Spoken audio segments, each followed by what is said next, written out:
While wheat isn't something that most of us grow in our gardens here in Oklahoma, it is something that we grow a lot of. And today we're going to be using wheat in the form of bulgur.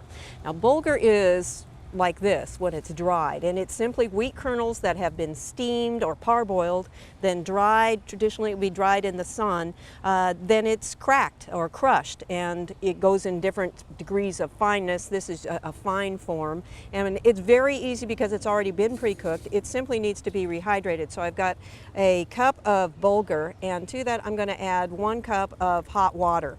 Doesn't need to be quite boiling, but pretty hot. So put it in a microwave for a moment or two and just let that sit, and that will absorb the liquid. If you find that when you're ready to use this, that it's tender enough, but there's a little bit of liquid left on, then put it in a sieve and let some of that extra liquid drain off, because you don't want it to dilute the dressing that we're going to add with it.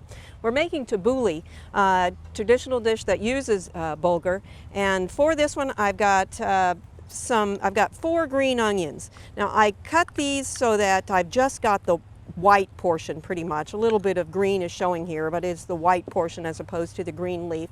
Save the green leaves. You can use them in a salad another time. Also, I've got a half a cup of fresh lemon juice. That was about 3 lemons worth, but it's always going to depend on the lemons that you have that day. I've got a little bit of olive oil. This is 2 tablespoons of olive oil, and this is a time where you can use regular olive oils. Getting a really nice olive oil is going to really make this flavorful, because a lot of the flavor is going to be coming from that fat.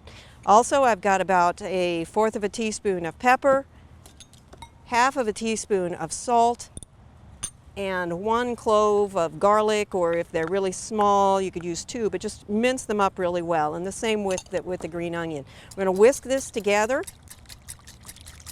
This is going to be the dressing for our salad, so whisk it up fairly well, and then we're going to take our bulgur, and I've got some that has already absorbed the liquid. I did strain it a little bit because there was a little bit left. You can see that it's very fine, still very, very loose. This also works well as a substitute for rice or other things that are like this when it calls for it in a recipe.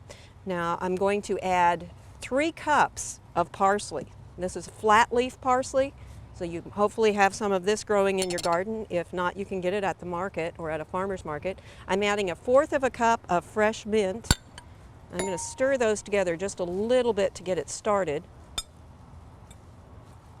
and get some of that bulgur coming out on top. Now tabouli is traditionally from the Middle East, but as with other foods, when the people migrated or immigrated to other places, they took their traditional foods with them as well, which is why it's popular here in America. It came over primarily with Armenian folks, but if you go to a lot of restaurants now, you're going to find tabouli on the salad bar. You'll also find tabouli spelled a multitude of different ways, and it all has pretty much the same flavor. And again, that's partly the Americanization, and partly because it has come to us through different cultures. So we have those ingredients stirred together with the dressing on them, and I've got about 3/4 of a cup of a tomato. And for this one I would drain the liquid if you have a lot of liquid on this one, simply because again you don't want to dilute the dressing. And that's all there is to this. It is very flavorful, and if you've had it on the restaurants and that kind of thing, I think you're going to find that making it fresh with fresh herbs is really a much better way to go. It has a lot more pizzazz to it. Now, in some countries they would use this basically as a dip, and they would either use lettuce leaves and wrap some of it in lettuce leaves, or they would use pita bread. In America it tends to be more of a side dish. Very, very tasty, very, very easy to make as well. I think that you'll like this one if you give it a try. This is tabouli. I'm Barbara Brown for Oklahoma Gardening. We hope you've enjoyed this classic from the Oklahoma Gardening Vault. Remember, even though these tips and techniques are timeless, there's always something new to learn in the world of gardening. By subscribing to both Oklahoma Gardening and OK Gardening Classics, you'll have access to a wealth of gardening knowledge, both classic and contemporary.